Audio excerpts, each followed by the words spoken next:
এমন অন্তত 30 লক্ষের কাছাকাছি, অ্যাপ্রক্স বলছি, সংখ্যাটা আরো ক্লিয়ার হয়ে যাবে ফর্মগুলো ফেরত এলে, তারাও লক্ষ্মীর ভান্ডারের টাকা পাচ্ছেন।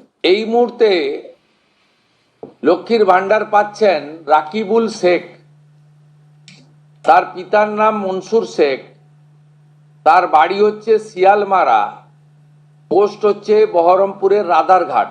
অর্থাৎ যে কর্মসূচি মহিলাদের জন্য, সেই কর্মসূচিতেও ভেজাল এবং বেনজল ভেরিফিকেশন না থাকার ফলে ঢুকে বসে আছে।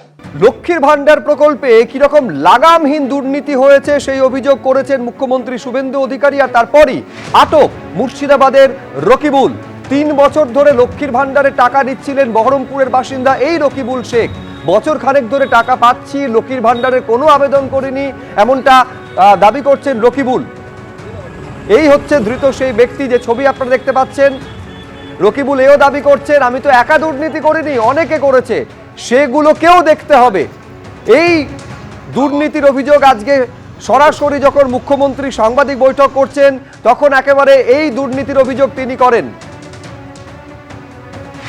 এবং তারপর রকিবুল শেখ, তাকে আটক করা হয়েছে। 3 বছর ধরে লক্ষ্মীর ভান্ডারে টাকা নিচ্ছিলেন বহরমপুরের এই বাসিন্দা।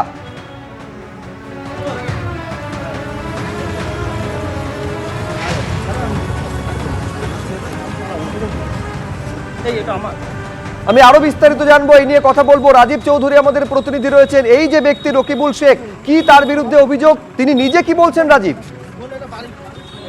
রাকিবুল শেখ কিন্তু সুব্রজিৎ দেখো, তিনি সরাসরি বলছেন যে তিনি তার অ্যাকাউন্টে লক্ষ্মীর ভান্ডারের যে টাকা, সেই টাকা 1 বছর ধরে ঢুকেছে। কিন্তু স্থানীয় সূত্রে জানা যাচ্ছে 1 বছর না, প্রায় 3 বছর ধরে, 2023 সাল থেকে তারা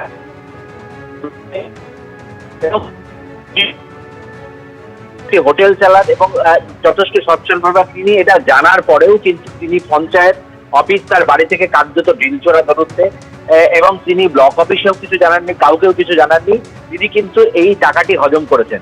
এবং স্থানীয় সূত্রে যেটা জানা যাচ্ছে, এই রাকিবুল শেখ স্থানীয় তৃণমূল নেতৃত্বের কিন্তু ঘনিষ্ঠ ছিলেন। ফলে স্থানীয় প্রধান, তৃণমূল পরিচিত পঞ্চায়েতের প্রধান, তিনি ব্লক অফিসের উপর দায়ভার চাপিয়েছেন, তিনি কিছু জানেন না বলে জানিয়েছেন। কিন্তু এই যে রাকিবুল শেখ এবং তার স্ত্রী যে এইটা পাচ্ছেন, এইটা প্রায় বছর 3 ধরে এই টাকা তাদের অ্যাকাউন্টে ঢুকেছে, সেটার জন্য দায়ীকে, সেটা নিয়েই কিন্তু চাপানোতর শুরু হয়েছে। পঞ্চায়েতের পক্ষ থেকে এটা ব্লক প্রশাসনের দিকে অভিযোগের আঙুল তোলা হচ্ছে, যদিও ব্লক প্রশাসনের পক্ষ থেকে যেটা জানানো হচ্ছে, গোটা বিষয়টা তারা তদন্ত করে দেখছেন। ইতিমধ্যেই কিন্তু বহরমপুর থানার পুলিশ রাকিবুল শেখকে আটক করা হয়েছে। এবং তার বিরুদ্ধে যেটা অভিযোগ, তিনি নিজে 1 বছর বলছেন, কিন্তু স্থানীয়রা বলছেন 3 বছর ধরে লক্ষ্মীর ভান্ডারে টাকা তার অ্যাকাউন্টে ঢুকছিল। রকিবুল কি বলছেন একবার শুনুন। ওই মোটামুটি বছর খানিক এরকম হবে সামথিং। আমি কোনো অ্যাপ্লাই করিনি। ঢুকতো, তখন আমি চেক করলাম অ্যাকাউন্ট বই, এই ব্যাপার আপডেট যখন করলাম বুঝতে পারলাম। প্রথম টাকা তখন কি আপনি বিডিও অফিসে জানিয়েছিলেন? না, বিডিও অফিসে জানাইনি আমি। এটা তো অন্যায়। হ্যাঁ, অনলাইন। কিন্তু এবার ব্যাপারটা হচ্ছে, ঢুকতো, আরও কয়েকটা বন্ধুকে আমি পরামর্শ নিলাম, হ্যাঁ, যে ঢুকুক, অসুবিধা নাই, এরকম দুর্নীতিবাজ তো চলছে এই সরকার থাকাকালীন। হ্যাঁ, ঢুকুক, অসুবিধা নাই আর কি। আমি কোনো জায়গায় অ্যাপ্লাইও করিনি, কোনো কাগজপত্র একবার দিয়েছিলাম, যাই হোক, ওই যখন ঘরের অ্যাপ্লাই হয় তখন ঘরের অ্যাকাউন্ট বই, তখন এগুলো দিয়েছিলাম আর কি। তারপরে আর আমি কোনো অ্যাপ্লাই করিনি, কোনো ফর্ম ফিল আপও করিনি, সিগনেচারও করিনি আমি। সরকারের তরফ থেকে সরকার যেটা বলবে সেটা করতে হবে আর কি। এখন টাকা যদি সরকার, গভর্নমেন্টের টাকা যদি এখন আমি বলে না, আমি তো একা দুর্নীতিবাজ করিনি, করেছে তো অনেক। সেই সব দুর্নীতিগুলোকেও দেখতে হবে, কারণ আমি যদি সরকার যদি আমাকে যেরকম স্টেপ নেবে সরকারি নিয়ম অনুসারে, সেভাবে আমাকে যেতে হবে আর কি, সরকারের নিয়ম অনুসারে। বাদুড়িয়ার পর গোবরডাঙ্গা, ফের তৃণমূল নেতার বাড়িতে টাকার পাহাড়ের হদিশ পাওয়া গেল। থরে থরে সাজানো 200 টাকা, 500 টাকার বান্ডিল। তৃণমূল নেতার বাড়িতে শুধু টাকা নয়, অগুন্তি কার্তুজও উদ্ধার হয়েছে। গ্রেফতার করা হয়েছে ওই তৃণমূল নেতাকে। টাকার অঙ্ক শোনা যাচ্ছে 27 লক্ষ টাকা। 27 লক্ষ টাকা উদ্ধার হয়েছে। প্রচুর গুলি উদ্ধার হয়েছে, প্রায় 650 রাউন্ড গুলি পাওয়া গেছে, 60 রাউন্ড কার্তুজের খোল উদ্ধার হয়েছে। এর আগে আপনাদের বাদুড়িয়ার ছবি দেখিয়েছিলাম, যেখানে যিনি তৃণমূলের পুরপ্রধান, গতকাল তার গোপন ডেরা থেকে 80 লক্ষ টাকা উদ্ধার হয়েছিল। আজকে মাটির নিচ থেকে 5টি বস্তা উদ্ধার হয়েছে, যেখানে টাকা ঠাসা রয়েছে। সেই ঘটনা রেশ কাটতে না কাটতে এবার গোবরডাঙ্গা, যেখানে তৃণমূল নেতার বাড়ি থেকে শুধু টাকা নয়, প্রচুর পরিমাণে গুলিও উদ্ধার হয়েছে। আমাদের প্রতিনিধি সমীরণ পাল আরো বিস্তারিত বলতে পারবেন। সমীরণ। শুভজিৎ, গতকাল রাতে গোবরডাঙ্গা থানার পুলিশ, বারাসাত পুলিশের অন্তর্গত, তারা যায় অজিত শাহর বাড়ি। অজিত শাহ হচ্ছে উত্তর 24 পরগনা জেলা পরিষদের পরিবেশ ও স্বাস্থ্য দপ্তরের স্থায়ী সমিতির কর্মাধ্যক্ষ, এবং তার বাড়িতে পুরনো একটি মামলার ব্যাপারে তদন্ত করতে যায় এবং তাকে গ্রেপ্তার করা হয়। কয়েক মাস আগে এক ব্যবসায়ীর কাছ থেকে 20 লক্ষ টাকা তোলা চেয়েছিলেন জেলা পরিষদের কর্মাধ্যক্ষ অজিত শাহ, এবং সেই ঘটনায় তাকে গ্রেপ্তার করা হয়। এবং তারপরে তার ভাই সুজিত শাহ, তাকেও গ্রেপ্তার করা হয় মারধর এবং তোলাবাজির ঘটনায়। এবং তার বাড়ির কাছেই সুজিত শাহর বাড়ি, এবং সেখান থেকে তল্লাশি চালিয়ে 27 লক্ষ টাকা উদ্ধার করে পুলিশ। তার পাশাপাশি 660 রাউন্ড কার্তুজ এবং 60টি কার্তুজের খোল উদ্ধার করেছে। তার পাশাপাশি প্রচুর বিদেশি মদ এবং 2টি এয়ার গান উদ্ধার করা হয়েছে। এত বিপুল পরিমাণে কার্তুজ তৃণমূল নেতা কেন রেখেছিলেন তার উত্তর জানার চেষ্টা করছে পুলিশ।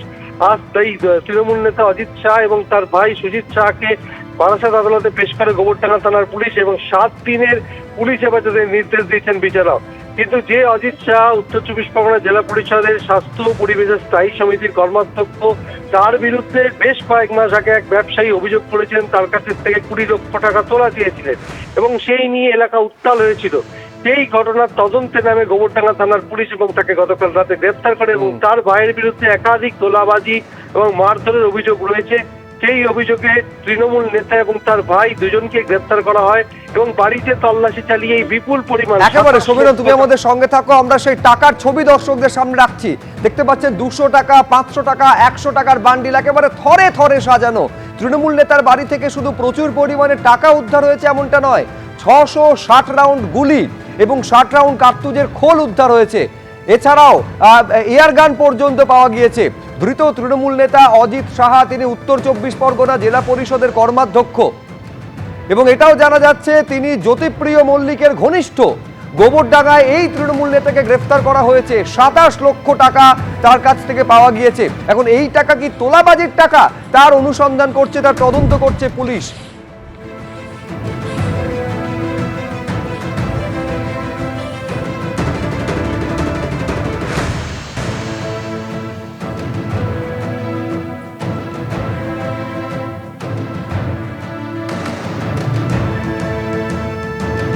এই ব্যবসায়ীর কাছ থেকে আগে 20 লক্ষ টাকা তোলা চাওয়ার অভিযোগ সামনে আসে। শুধু তাই নয়, একাধিক ব্যক্তিকে মারধরের অভিযোগও রয়েছে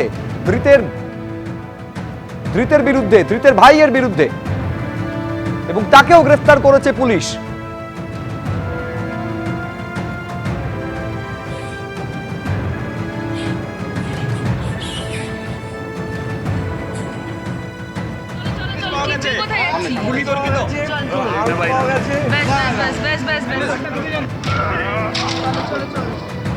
উল্টে পড়ে মরবে তো, চলো। এবিপি আনন্দ, এগিয়ে থাকে, এগিয়ে রাখে।